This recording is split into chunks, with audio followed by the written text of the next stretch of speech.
이번 추가 경정 예산안이 국민께 든든한 힘이 되어드리고 우리 경제의 회복과 as you said after Liberation Day. It doesn't work. Why would we do it? It doesn't work here. Germany doesn't need it. Germany's about to have a really big stimulative industrial policy. 오늘 밤에는 미국 워싱턴 DC에서 경제부총리와 산업부 장관이 미국 재무부 장관 및 USTR 대표와 한미 2+2 통상 협의를 개최할 예정입니다.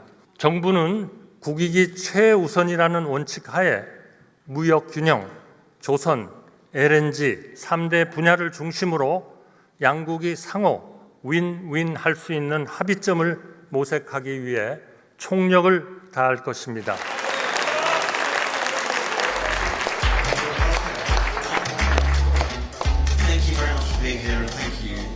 There's certainly a deal to be done between the UK and the US. I very much understand the concerns that the US has about countries that run large, persistent trade surpluses with them. The UK is not one of those countries. We have balanced trade between our two countries. There are 1 million British people working for American firms, and there are 1 million Americans working for British firms. So our economies are very closely intertwined. And certainly what we hear from the US administration is that they are keen to do a deal with the UK, reflecting the closeness of that relationship. And as Chancellor and this Labour government very much believe in free trade, also believe it needs to be fair trade, and that's why we do understand some of the concerns that the United States has. We are willing to reduce trade barriers in the UK, those trade barriers that do exist, and we want to build on the relationship that we have. I wouldn't say that there is a rush, but we do see a sense of urgency to find an agreement because, as we saw, we are announcing a new data set of growth, which won't be great.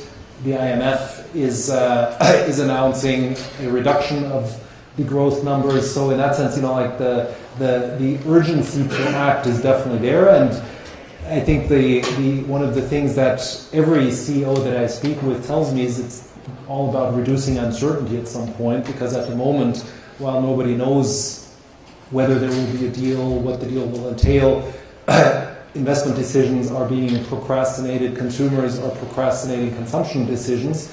So at the end, from that perspective, it's bad for everyone. Germany has been overly dependent on Russia for energy, on the United States for security, and on China for exports and imports. And so our problem, our fundamental structural problems, are not only associated with the United States, they're also associated with the fact that we've over-relied on building stuff in Germany and exporting it to China. We've been over-reliant on importing energy from Russia and not diversifying enough. So we have more issues in our structural problems of our economy than only the issues that Trump addresses.